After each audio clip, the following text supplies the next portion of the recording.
Introduction to Automata Theory and Formal Languages. So there are three central areas in the theory of computation. Okay, so we have automata. Second, we have computability. And third, we have complexity. So again, we have automata, computability, and complexity. So unsa man ni sila tulo? If we're going to ask ourselves, unsa man ni silang tulo? What do they mean? So we can think of them as questions. Okay? So if mangutan tag what makes some problems computationally hard and others easy, so that's related to complexity theory. Okay, so example ani, let's just say that you have two different problems, okay? And then katong two different problems, dili gina sila same ang ka-hard. Like for example, kung naay kung naay programming nga problem nga ihatag or programming assignment ihatag ng inyong teacher katong mga first year pa mo, di ba na may uban mga problems nga easy na po'y uban nga hard, di ba? So it's more siya related ani. So that area is under complexity theory. Okay? Next. How do we classify problems as solvable or not solvable? So that is under computability theory. Kung makompute ba ang isa ka problem? Because not all problems can be solved. Not all problems kay naay solution. So in computability theory, we will take a look at problems nga ma-solve and problems nga dili ma-solve and what makes them solvable and not solvable. Next.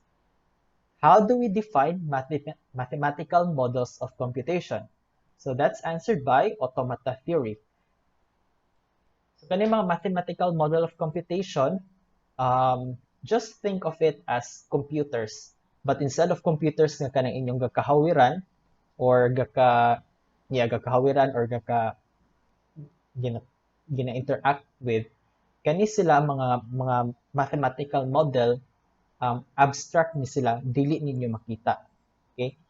However, we will define them in mathematical terms. Okay? So, kani nga subject marag nagi mga math ani. Okay? So, I hope na maka-recall pa mo especially sa inyong set theory. Naka-discuss ba mo set theory sa una sa inyong previous subjects? Anyone? Like na mga union, intersection, nga na. Yes, sir. Okay. Very good. Sige. Next. Okay, some applications of automata theory. So we have string pattern matching in terms of regular expressions. We also have, okay, so for example, ani,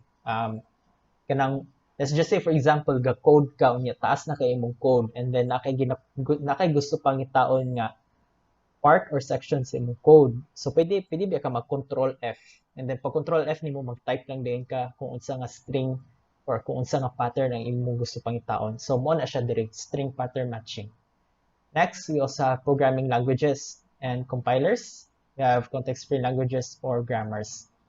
So, yeah, related yun mo sa programming, makabantay mo, di ba, na uban na ang mga programming language kay mag-red, like mag-error. For example, na makulangan og semicolon or kung sa Python pa lang kay makulangan og indent, mag-error dayon na siya ang Python interpreter. How does the Python interpreter know nga ang imong git type kay mali? Like wala siya nag-follow sa grammar. So actually ang mga programming languages ga-follow na sila grammar. Mura ra gyapon kanang English nga language ba? Like English language na kay subject verb agreement, di ba? So it's the same thing with programming languages. They follow a grammar, and that grammar dictates kung unsang imong pwede masulat sa imong code. Okay? Next, we have modeling and simulation. For example, Petri nets, Markov chains, and finite state machines. In finite state machines, we will be discussing this. We also have cellular automata and other variants of finite automata.